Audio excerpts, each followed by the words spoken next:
Nirvana, Come As You Are. Elle est là, elle nous a rejoint, elle a aussi sa petite journée chamboulée à cause des greffes à répétition dans les transports en commun et sur le rail. Bonjour Aurore. Bonjour Ben.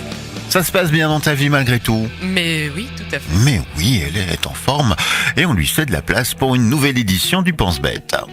Alors Ben, tu le sais, j'aime à penser qu'à travers cette chronique quotidienne, j'œuvre à mon échelle en faveur de l'esprit critique et la liberté de penser. Non pas que j'essaie à peu de frais de justifier mon refus de payer des impôts, Florent Pagny sort de ce corps et arrête de détourner le sens des mots. Mais j'estime important d'être exigeant avec ce qu'on appelle parfois un peu rapidement nos opinions, afin que nous soyons capables d'en prendre toute la mesure. Pourtant, cela ne t'aura pas échappé, cette rubrique est aussi pour moi l'occasion d'exprimer des avis assez tranchés sur toutes sortes de sujets. N'est-ce donc pas contradictoire? Ne devrais-je pas faire preuve de davantage de réserve et finalement adopter un discours plus neutre pour permettre à chaque auditeur de développer son propre avis sur ces questions? C'est en tout cas le type de raisonnement parfaitement dans l'air du temps que l'on pourrait me tenir si seulement je côtoyais des gens dans la vraie vie. Il n'y a en effet pas que dans les futurs cours de citoyenneté que l'exigence de neutralité s'impose et on peut tous sentir combien la parole publique, sous prétexte d'objectivité, est aujourd'hui suspecte dès l'instant où elle ne se soumet pas à sa neutralisation politique.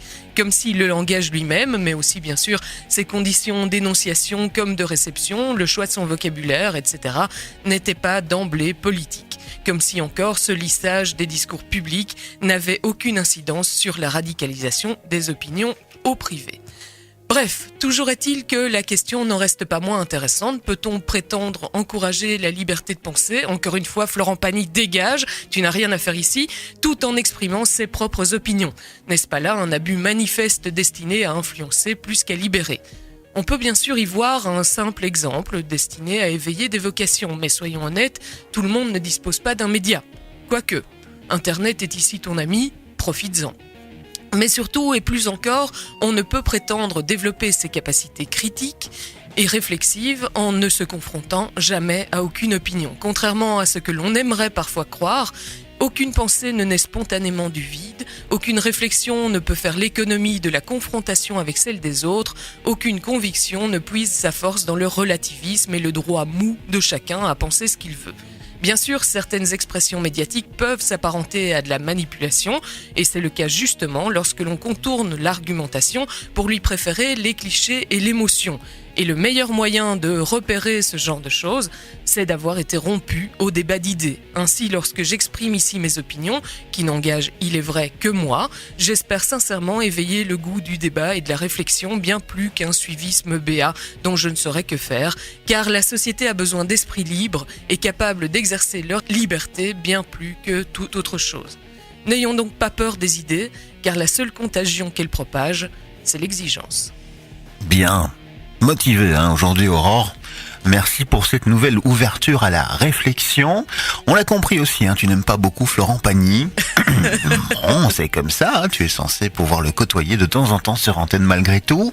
Tu te sens seul aussi, tu ne vois pas grand monde, je te rassure. Tout à l'heure tu seras de retour, tu seras en compagnie de milliers d'auditrices et auditeurs de Buzz Radio. Tu t'en rends compte? Tu ne parles pas dans le vide, Parfois j'ai l'impression, il faut avouer. Bah oui, mais fais attention quand même à ce que tu fais. Et puis pour le reste, bonne journée de taxi à toi. Mais merci. Tu es en train de te recycler, tu vas aller conduire de ci, de là, des étudiants, passer leurs examens. Et oui, et je le fais avec bonheur si c'est pour pouvoir soutenir les syndicalistes, figure-toi. Allez, bon, c'est bien. Il y en a au moins une qui est contente. Mais voilà.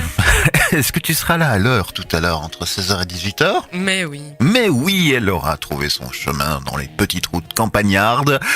Merci à toi, à tout à l'heure, alors entre 16h et 18h, et puis entre 20 et 21h également, on parlera série télé, histoire de se détendre un peu l'esprit, quoique. Oui. Quoique, Oui, puisque quoique. c'est une nouvelle fois très intelligent.